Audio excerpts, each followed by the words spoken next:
Bismillah, Assalamualaikum warahmatullahi wabarakatuh. Salam sejahtera untuk kita semua. Adik-adikku sekalian, saya Andi Sudimas Sulaiman, Gubernur Sulawesi Selatan, mengucapkan selamat datang dalam program Smart School Dinas Pendidikan Provinsi Sulawesi Selatan. Hari ini adik-adik sekalian akan mengikuti pembelajaran hybrid dalam program Smart School.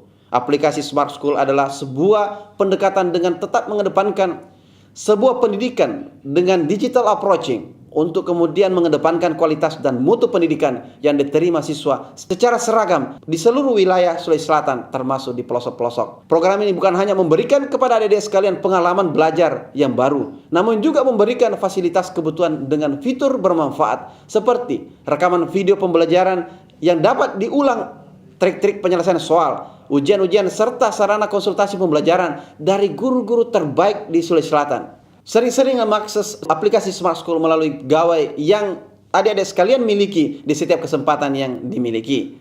Untuk seluruh adik-adikku sekalian yang saya cintai, saya banggakan, selamat belajar dan semoga ilmu yang didapatkan bermanfaat untuk menambah pengetahuan pendidikan adik-adik sekalian. Salam kita pada salama. Assalamualaikum warahmatullahi wabarakatuh. Salam sejahtera untuk kita semua.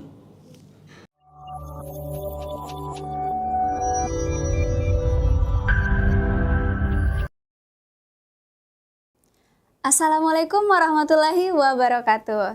Selamat siang dan salam sejahtera untuk kita semua. Salam hormat saya kepada Bapak Ibu Guru pendamping yang setia mendampingi adik-adik untuk menggapai cita-citanya. Serta salam cinta saya kepada adik-adik andalan Sulawesi Selatan. Bagaimana kabarnya hari ini adik-adik? Semoga sehat walafiat ya. Semoga tetap semangat mengikuti pembelajaran Smart School di siang hari ini. Hari ini saya akan membawakan materi terkait tes skolastik yang berkaitan dengan materi bahasa Indonesia. Bersama saya, Nur Fadilah. Generasi Smart School berkarakter cerdas.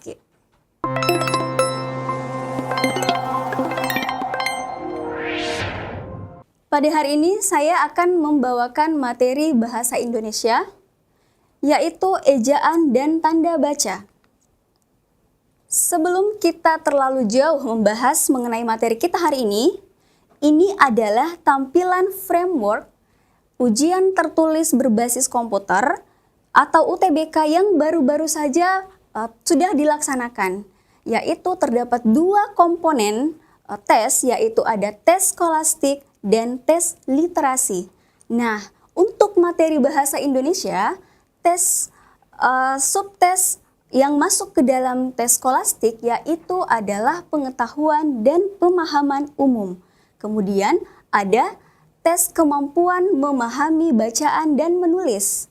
Nah, kemudian untuk tes berikutnya, untuk tes literasi, materi bahasa Indonesia yang masuk ke dalam tes ini adalah literasi bahasa Indonesia. Nah, sekarang apa sih perbedaan dari ketiga subtes tersebut? Oke. Untuk subtes pengetahuan dan pemahaman umum, terdapat 20 butir soal yang dikerjakan selama 20 menit. Selama 15 menit. Jadi memang waktunya sangat singkat ya.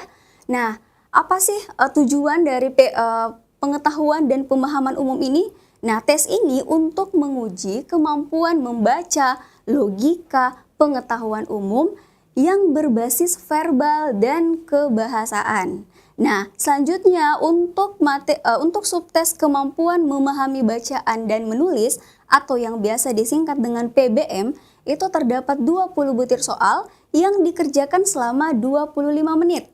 Nah, tes ini untuk mengetahui kemampuan memahami bacaan dan menulis yang berkaitan dengan teori kebahasaan.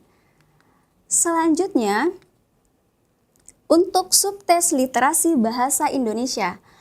Di sini terdapat 30 butir soal yang dikerjakan selama 45 menit. Nah, jadi untuk literasi bahasa Indonesia ini sebenarnya hampir mirip dengan PBM. Nah, namun literasi bahasa Indonesia ini hampir seluruhnya jawabannya berdasarkan teksnya atau based on text. Nah, adapun materi-materi lainnya itu akan berkaitan dengan teori-teori kebahasaan. Jadi sebenarnya untuk ketiga subtes tersebut ada beberapa cakupan materi yang saling beririsan. Nah, di sini adik-adik bisa lihat ada cakupan materinya, yaitu ada ejaan dan tanda baca yang meliputi beberapa materi, yaitu ada tanda baca, ada penulisan huruf, kata, angka dan lambang bilangan, dan penulisan singkatan dan akronim. Kemudian ada materi lain lagi, yaitu morfologi yang meliputi jenis kata, konjungsi, afiksasi, pemajemukan, pengulangan, dan penyerapan. Kemudian ada materi sintaksis. Sintaksis ini meliputi frasa dan kalimat. Lalu ada materi semantik, jenis makna, relasi makna, gejala perubahan makna, dan makna kata. Kemudian ada materi paragraf yang dimana dipelajari unsur-unsur paragraf, syarat paragraf, fakta dan opini, dan informasi tersurat dan tersirat. Nah, itulah cakupan materi yang akan kita pelajari ke depannya untuk tes potensi skolastik dan literasi untuk materi bahasa Indonesia. Nah, hari ini terkhusus kita akan membahas materi terkait ejaan dan tanda baca. Di hadapan adik-adik ini adalah ejaan bahasa Indonesia yang disempurnakan atau EYD 5. Nah, EYD 5 inilah yang kita gunakan sebagai pedoman untuk mempelajari ejaan dan tanda baca. Karena ini adalah pedoman resmi yang digunakan untuk kita dalam menggunakan bahasa yang baik dan benar. Jadi sudah ada tata cara penggunaan tanda baca, huruf, angka, bilangan, dan sebagainya. Jadi adik-adik bisa searching di internet atau download PDF-nya di internet, yaitu EYD 5. Ini yang sebagai pedoman kita. Nah, tanda baca yang pertama, jadi saya sampaikan kembali ya adik-adik bahwa di EYD 5 ini ada banyak tanda baca yang bisa kalian pelajari. Namun hari ini saya hanya akan menyampaikan beberapa saja, yaitu tanda baca yang paling sering muncul di soal UTBK. Nah, yang pertama adalah tanda koma. Aturan penulisan tanda koma yaitu tanda koma digunakan untuk unsur-unsur dalam perincian seperti Asis membeli buku, pena, dan tinta. Kemudian tanda koma juga digunakan untuk memisahkan antara kalimat setara yang didahului oleh kata seperti tetapi, sedangkan, melainkan, atau yang biasa kita singkat dengan TSM ya. Jadi sebelum TSM itu sudah harus ada tanda komanya. Contoh, saya ingin datang tetapi hari hujan. Seperti itu. Nah, kemudian selanjutnya tanda koma digunakan untuk memisahkan anak kalimat yang mendahului induk kalimatnya. Contohnya, karena sibuk, koma, ia lupa akan janjinya. Nah, karena sibuk ini dia bertindak sebagai anak kalimat karena ada di depan sehingga harus ada tanda koma di belakangnya untuk karena mendahului induk kalimatnya. Kemudian aturan selanjutnya yaitu tanda koma digunakan di belakang ungkapan atau konjungsi pada awal kalimat. Contohnya seperti konjungsi oleh karena itu, jadi, lagi pula, meskipun begitu, akan tetapi, namun, dan sebagainya. Contohnya, oleh karena itu, koma, kita harus berhati-hati. Aturan selanjutnya lagi, tanda koma digunakan untuk memisahkan petikan langsung. Nah, petikan langsung itu adalah ucapan seseorang. Jadi contohnya, ibu berkata, koma, saya berlibur ke Bali. Nah, ketika ditulis dalam sebuah kalimat, itu harus ibu berkata, kemudian ada tanda komanya. Nah, kemudian aturan selanjutnya, tanda koma digunakan di antara nama orang dan gelar akademik yang mengikutinya. Contoh, Raditya, SH. Nah, SH ini adalah gelar akademik yang mengikuti namanya. Aturan selanjutnya yaitu tanda koma digunakan untuk mengapit keterangan tambahan atau keterangan aposisi. Contoh, guru saya, Bu Febri, cantik sekali. Nah, Bu Febri ini bertindak sebagai keterangan tambahan atau keterangan aposisi sehingga harus diapit oleh 2 tanda koma. Seperti itu. Nah, aturan tanda koma sebenarnya masih banyak ya adik-adik. Oleh karena itu, adik-adik bisa melihat kembali ke EYD 5. Oke, selanjutnya ada tanda baca tanda hubung. Nah, aturan penulisan tanda hubung ini yang pertama adalah tanda hubung digunakan untuk menyambung unsur-unsur kata ulang. Contohnya, buah-buahan, anak-anak, kehijau-hijauan. Kemudian aturan selanjutnya lagi memperjelas hubungan bagian-bagian kata. Contoh, berevolusi dengan berevolusi. Nah, untuk ketika ditulis itu harus jelas bagian-bagian katanya, apakah evolusi yang dimaksud atau revolusi, seperti itu. Selanjutnya, tanda hubung ini digunakan untuk merangkaikan se dengan kata yang diawali huruf kapital, ke dengan angka, angka dengan an, singkatan huruf kapital dengan imbuhan atau kata, dan nama jabatan rangkap. Contoh, se-Indonesia, hadiah kedua, tahun 90-an, mem-PHK-kan, Sinar X, Menteri Sekretaris Negara, seperti itu. Selanjutnya, tanda hubung digunakan untuk merangkaikan unsur bahasa Indonesia dengan bahasa asing. Contohnya, dismiss. Nah, smash ini adalah bahasa asing. Pentekelan. Nah, tekel ini adalah bahasa asing. Jadi harus dihubungkan dengan tanda hubung. Seperti itu ya adik-adik. Oke, selanjutnya tanda baca tanda petik 2. Nah, tanda petik 2 ini digunakan untuk mengapit petikan langsung. Contoh, kapan Dito datang? Tanya ibu. Merdeka atau mati? Seru Bung Tomo dalam pidatonya. Nah, jadi ketika ditulis dalam sebuah kalimat, maka harus tanda petik 2 ini digunakan untuk petikan langsung. Kemudian, tanda petik 2 ini juga untuk mengapit judul sajak, artikel, lagu, bab buku yang dipakai dalam kalimat, atau bisa kita singkat dengan salbab ya. Ingat saja judul salbab, judul sajak, artikel, lagu, dan bab buku. Contoh, sajak pahlawanku terdapat pada halaman 125 buku itu. Atau, marilah kita menyanyikan lagu Maju Tak Gentar. Nah, itu harus ada tanda petik 2 yang mengapitnya karena ditulis dalam sebuah kalimat. Kemudian aturan selanjutnya, mengapit istilah ilmiah yang kurang dikenal atau yang mempunyai arti khusus. Contoh, dilarang memberikan amplop kepada petugas. Nah, amplop di sini dalam tanda kutip ya adalah suap. Jadi, amplop ini punya arti khusus seperti itu. Selanjutnya, tanda baca tanda petik tunggal. Nah, tadi tanda petik 2, sekarang tanda petik tunggal. Tanda petik tunggal ini digunakan untuk mengapit petikan yang terdapat di dalam petikan lain. Contohnya, dia bertanya, kau dengar bunyi kring-kring tadi? Nah, kring-kring ini ingin ditandai. Di dalam sebuah kalimat bunyinya kring-kring sehingga harus menggunakan tanda petik tunggal. Seperti itu.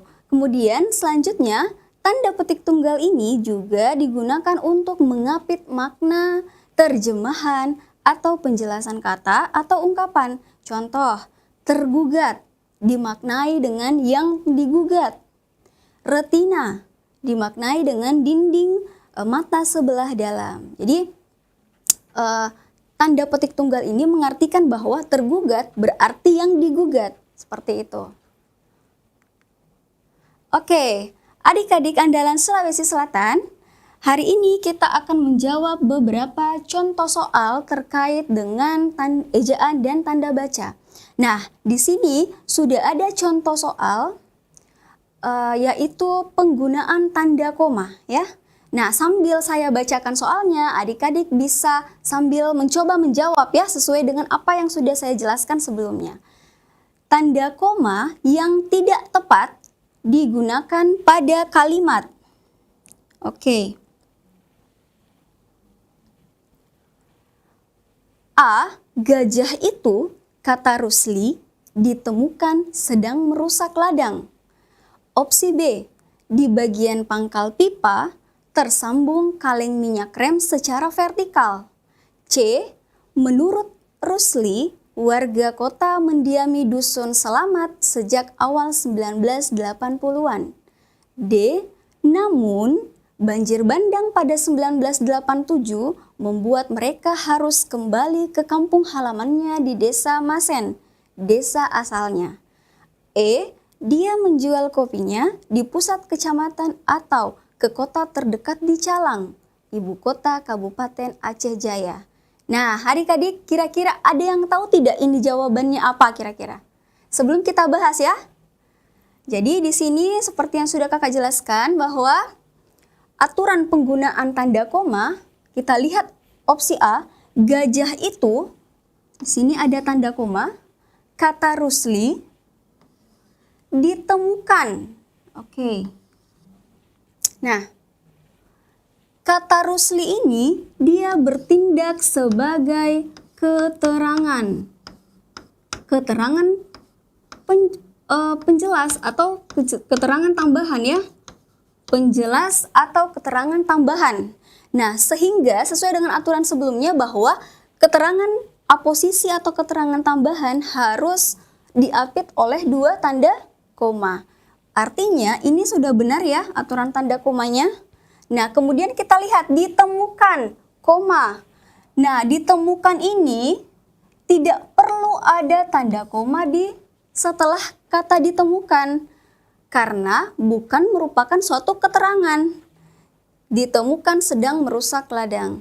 Jadi, yang tidak tepat, oke, bisa kita simpan jawabannya adalah A. Selanjutnya, kita lihat di opsi B. Di bagian pangkal pipa ini adalah keterangan, menunjukkan keterangan tempat ya. Nah, aturan tanda koma di belakang keterangan harus ada tanda koma. Seperti itu. Jadi ini sudah tepat tanda komanya. Kemudian opsi C, menurut Rusli, nah ada tanda koma. Menurut Rusli ini juga termasuk keterangan pengantar kalimat. Keterangan pengantar kalimat.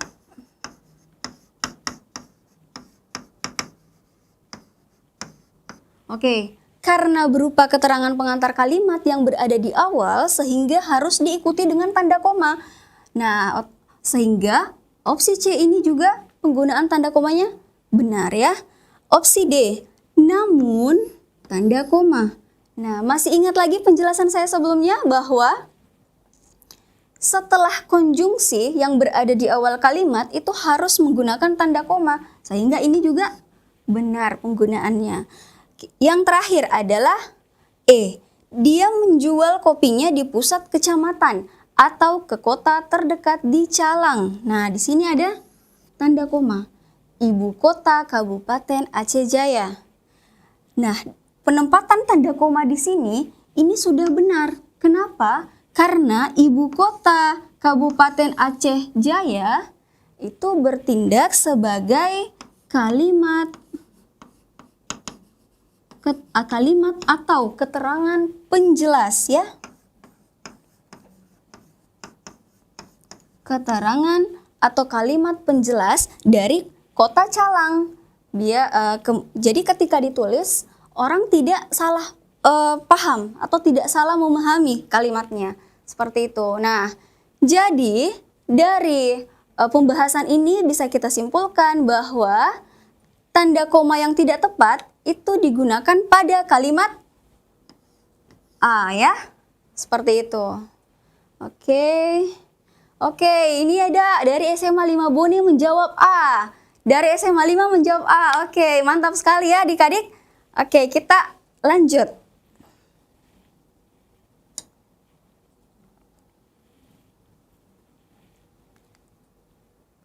Nah, ini adalah pembahasannya. Kita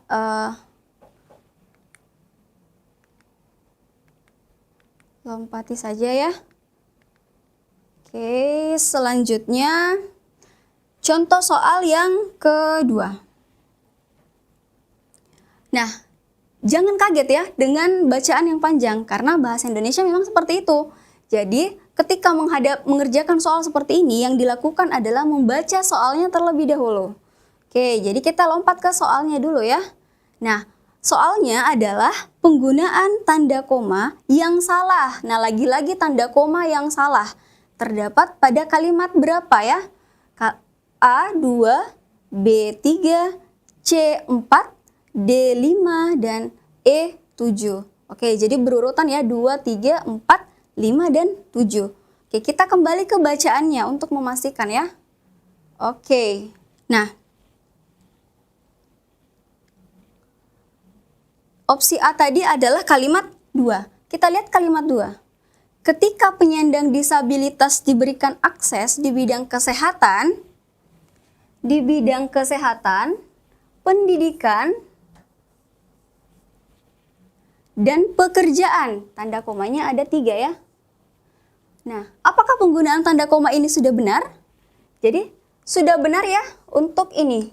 Karena kesehatan, pendidikan itu adalah perincian. Sesuai dengan yang saya jelaskan sebelumnya bahwa tanda koma digunakan untuk unsur-unsur perincian.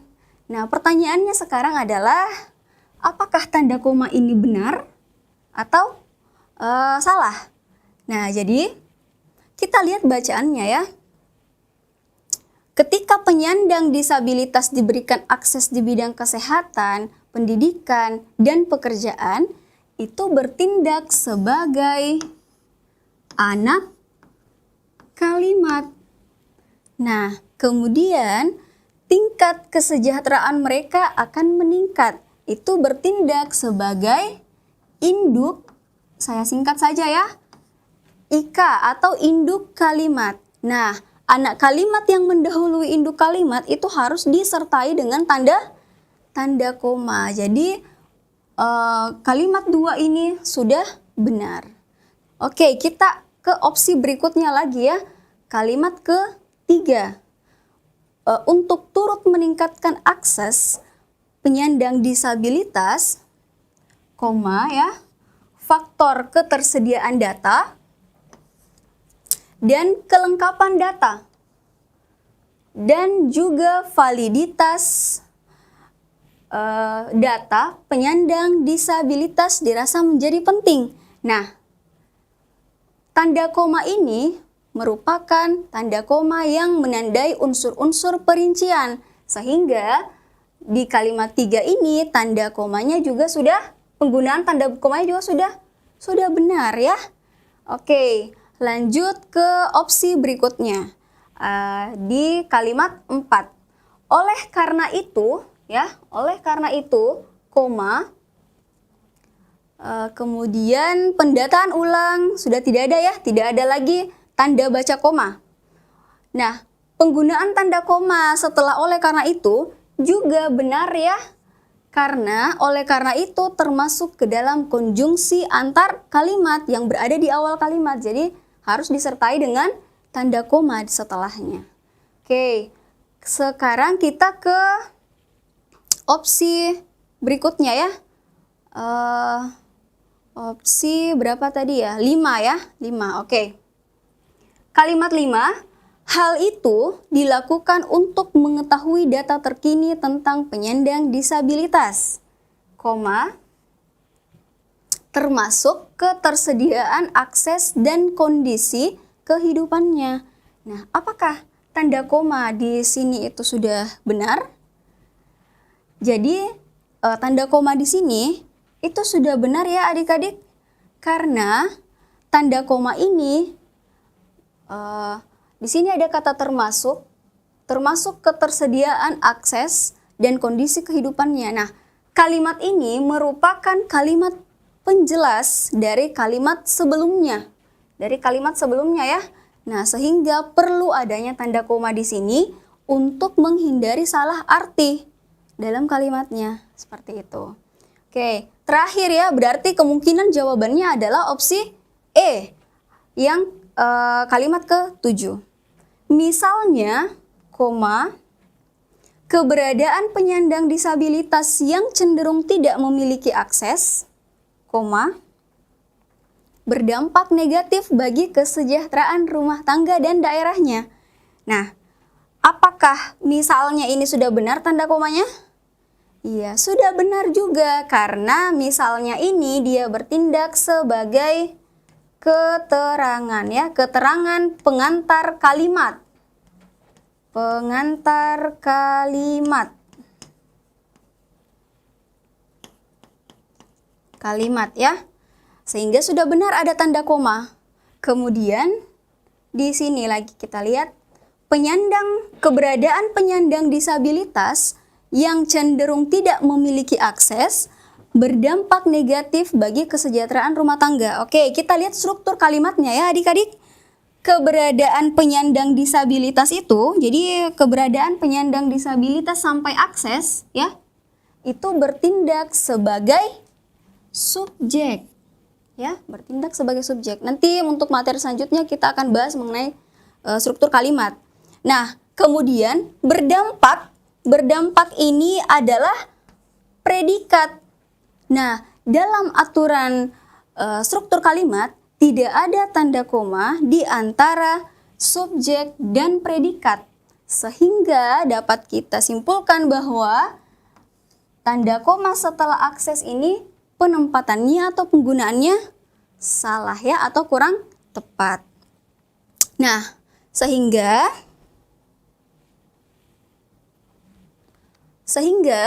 jawaban untuk contoh soal nomor 2 ini adalah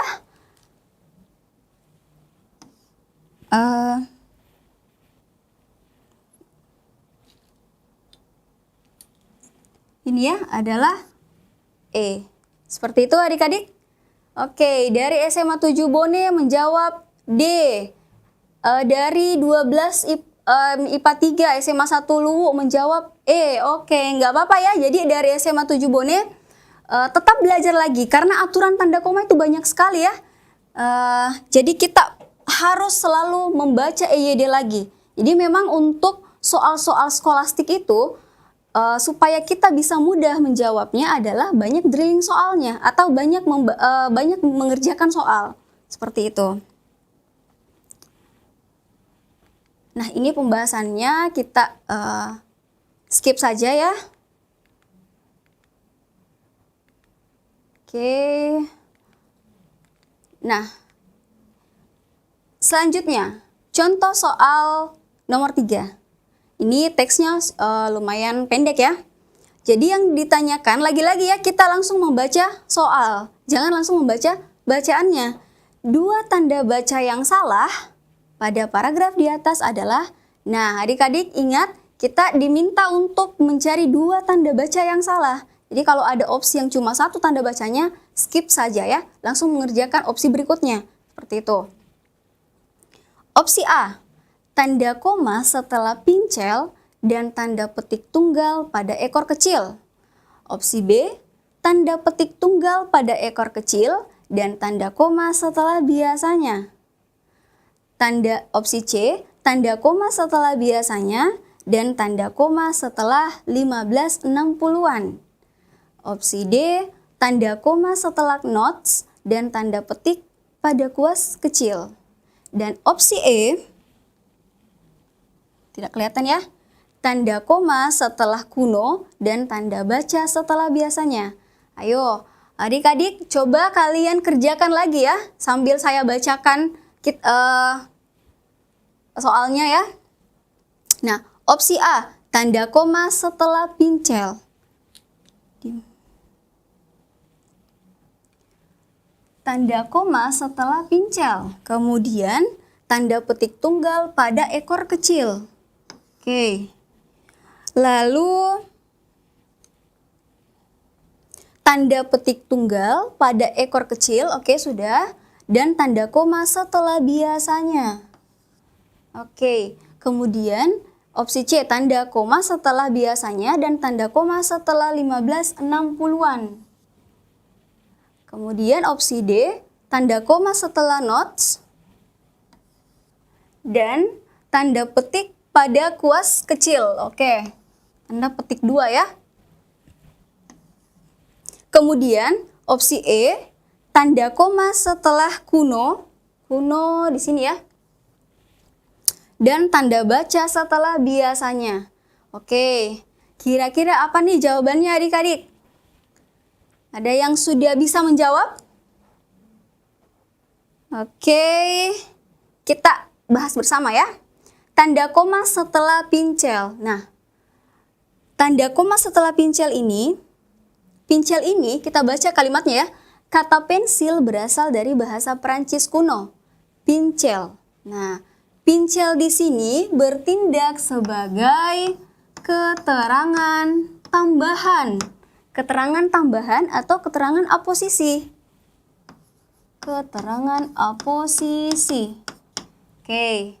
Nah, oleh karena itu dia harus ada 2 tanda koma yang mengapitnya. Sehingga di sini sudah benar ya penggunaan tanda bacanya. Kemudian tanda petik tunggal pada ekor kecil. Ini dia. Kita baca kalimatnya dulu. Kata pensil juga berasal dari bahasa Latin penicillus yang berarti ekor kecil. Nah, ada kata yang mengikuti ya, penicillus yang berarti. Karena ada kata yang berarti sehingga penggunaan tanda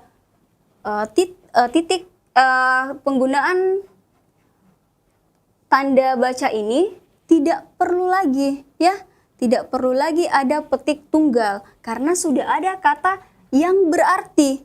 Seandainya tidak ada kata yang berarti, maka penicillus harus ada tanda petik tunggal di sini. Seperti itu. Jadi karena sudah ada yang berarti ya, jadi tidak perlu lagi ada tanda petik tunggalnya. Nah, sehingga di sini kalau ini tadi pernyataannya benar ya, kalau ini salah. Nah, jadi kalau misalnya mengerjakan soal seperti ini, kalau sudah tahu yang diminta adalah 2, kemudian ternyata sudah ada yang benar di opsi ya, sudah ada yang benar 1, tinggalkan saja opsinya ya untuk mengefisienkan waktu. Nah, tapi di sini kita akan bahas satu persatu ya. Nah, kemudian opsi B, tanda petik tunggal pada ekor kecil. Oke, sudah ya, itu salah.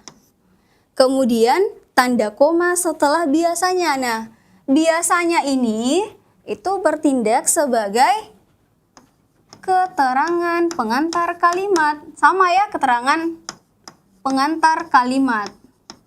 Nah,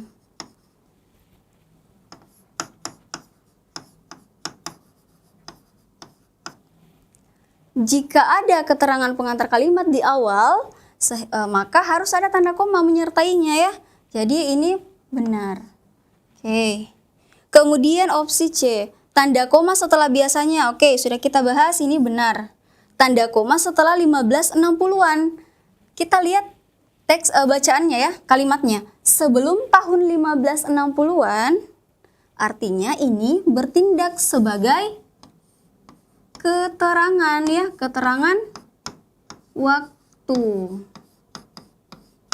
Nah, keterangan waktu. Karena ada keterangan di awal kalimat, sehingga harus ada tanda koma menyertainya ya. Jadi ini benar. Oke, opsi D, tanda koma setelah notes. Tanda koma setelah notes. Kita lihat kalimatnya. Gray notes menemukan endapan granit. Gray notes ini bertindak sebagai subjeknya ya.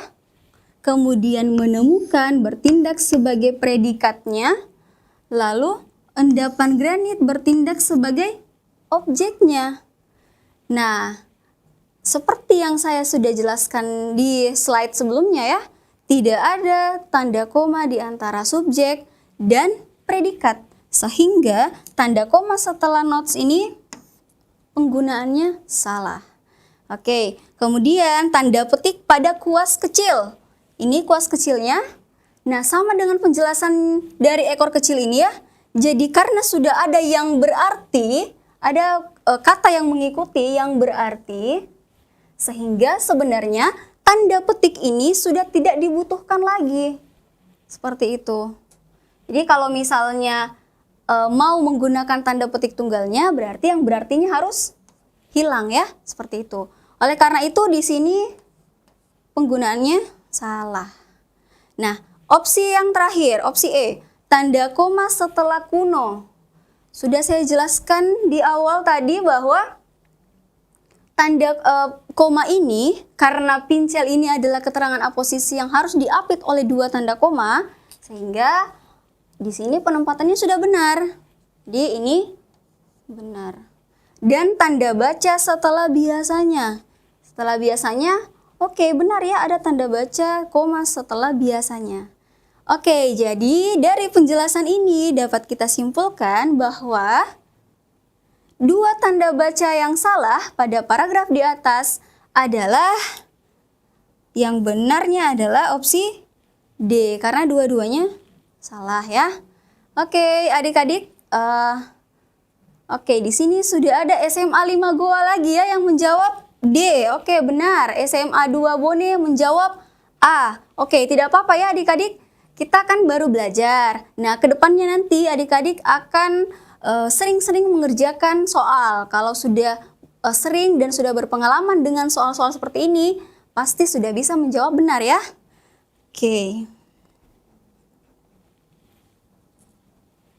Kita lanjut. Ini penjelasannya ya, pembahasannya kita skip saja. Nah, lanjut lagi ke contoh soal nomor 4. Bagaimana, masih semangat adik-adik? Harus ya, harus semangat ya. Nah, ini adalah contoh soal yang keempat. Cermati teks berikut. Nah, lagi-lagi jangan baca teksnya dulu, tapi masuk ke soalnya. Kalimat yang mengandung penggunaan tanda baca yang tidak tepat. Oke, yang diminta adalah yang tidak tepat. Opsinya A 1 dan 2, B 2 dan 3, C 2 dan 4, D 1 dan 4, dan E 1 dan 3. Oke, kita kembali melihat ya ke teksnya. Nah, kita lihat turnamen edisi kali ini juga akan menandai Piala Dunia FIFA pertama yang tidak akan diadakan pada bulan Mei. Oke, tanda bacanya di sini. Pada bulan Mei, Juni, atau Juli. Oke, ini merupakan perincian sehingga penggunaan tanda bacanya, tanda baca koma sudah benar ya. Kemudian kalimat kedua, Piala Dunia FIFA kali ini akan dijadwalkan pada akhir November hingga pertengahan Desember. Nah, Piala Dunia FIFA, kalau kita lihat secara struktur kalimat, ini bertindak sebagai subjek. Kemudian, akan dijadwalkan itu bertindak sebagai predikat. Nah, subjek dengan predikat itu tidak perlu ada tanda koma ya, sehingga kalimat 2 ini kurang tepat penggunaan tanda bacanya. Oke, kita simpan dulu ya jawabannya. Kita melihat ke kalimat selanjutnya, kalimat 3. Piala Dunia FIFA kali ini, Piala Dunia FIFA kali ini ya akan dimainkan dalam jangka waktu sekitar 29 hari. Dengan final diadakan pada 18 Desember 2022. Yang juga merupakan Hari Nasional Qatar. Nah, sama dengan kalimat 2 sebelumnya, bahwa penggunaan tanda koma pada kali ini, setelah kali ini ya, itu tidak tepat karena dia memisahkan antara subjek dengan predikatnya. Tidak perlu ya ada tanda koma. Kemudian dimainkan dalam jangka waktu sekitar 29 hari. Dengan final. Nah, setelah hari ini tidak perlu ada tanda koma. Karena kenapa? Kalimat setelahnya adalah bukan kalimat yang tambahan atau penjelas dari kalimat sebelumnya. Jadi dia adalah kalimat lanjutannya. Seperti itu. Nah, kemudian yang ini setelah Desember 2022 yang juga ini menunjukkan bahwa dia memperjelas bahwa yang juga itu 18 Desember 2022 merupakan Hari Nasional Qatar. Nah, sehingga harus ada tanda koma di sini. Seperti itu. Tapi karena dalam kalimat 3 ini ada yang salah, sehingga kalimat 3 penggunaan tanda bacanya salah ya. Berarti yang salah sudah ada 2 kalimat ya, kalimat 2 dan kalimat ketiga. Kita lihat kembali ke kalimat 4. Prancis merupakan juara bertahan Piala Dunia FIFA. Oke, di sini tidak ada tanda baca ya, kecuali ini sudah benar. Sehingga yang tidak tanda baca yang tidak tepat adalah 2 dan 3. Kita lihat opsi yang mana yang benar ya. Opsi yang benar adalah 2 dan 3. Berarti jawabannya adalah B. Oke. Ya, jawabannya adalah B. Oke, ada SMA 9 Pinrang menjawab B. Bagus sekali ya, Adik. Kemudian kita lanjut lagi ya. Ini pembahasannya, kita skip saja.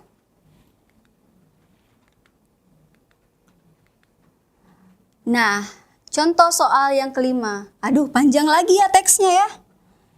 Tapi tidak apa-apa, kita langsung menuju ke soalnya saja. Nah, soalnya adalah tanda baca yang salah lagi ya. Tanda baca yang salah terdapat pada kalimat berapa? Oke, ada opsi A1, B2, C3, D4, dan E5. Oke. Kita lihat ini karena berurutan ya opsinya. Kita bisa menyesuaikan dengan bacaannya. Nah, kita tandai dulu ya. Tanda bacanya ada di mana? Di kalimat 1 ada tanda baca petik tunggal ya. Oke, kemudian kalimat 2 ada fokus, kreatif, dan fleksibel. Oke. Untuk menciptakan dan mengembangkan diferensiasi yang relevan. Oke, sudah tidak ada ya. Kemudian yang kalimat ketiga. Red Oceans berisi struktur persaingan umum yang menerapkan strategi etik untuk mencapai pangsa pasar atau permintaan. Ini tidak ada ya tanda bacanya kecuali ini ya, tanda titik. Tapi kan tanda titik itu sudah benar ya di seluruh kalimat. Kemudian kata etik mengacu penelitian perbedaan lintas budaya, sedangkan emik mengacu penelitian tentang satu budaya. Oke, jadi ada tanda koma sebelum sedangkan. Kemudian kalimat 5. Kalimat 5 tanda bacanya ada di antara semua budaya, sedangkan fokus emik adalah fenomena spesifik yang terjadi dalam satu budaya. Oke, kita lihat satu persatu. Tanda petik tunggal yang berada di kalimat 1, seperti yang saya jelaskan bahwa tanda petik tunggal itu digunakan untuk mengapit makna sebuah kata atau ungkapan. Nah, pertanyaannya, yang pertama ini, kalimat 1 ini, apakah dia adalah sebuah makna dari sebuah kata yang bersaing disebut? Nah, bukan ya. Itu hanya bagian dari kalimat ya, bukan suatu ungkapan atau suatu istilah. Jadi, penggunaan tanda baca di sini salah ya. Kemudian, kita ke kalimat yang kedua. Ada fokus, kreatif. Nah, ini adalah perincian. Jadi penggunaan tanda komanya sudah benar. Lalu ke kalimat 3. Kalimat 3 karena tidak ada tanda baca yang spesifik ya, cuma tanda baca titik. Ini juga sudah benar nomor 3. Lalu yang keempat, ada kata lintas budaya, koma, sedangkan. Nah, ingat tadi penggunaan tanda koma TSM, sebelum TSM harus ada tanda komanya. Jadi sebelum tetapi, sedangkan, melainkan harus ada tanda koma, sehingga ini sudah benar ya. Dan sehingga yang kalimat kelima juga sudah benar karena ada kata sedangkan. Seperti itu. Ini juga sudah benar. Nah, sehingga jawaban yang tepat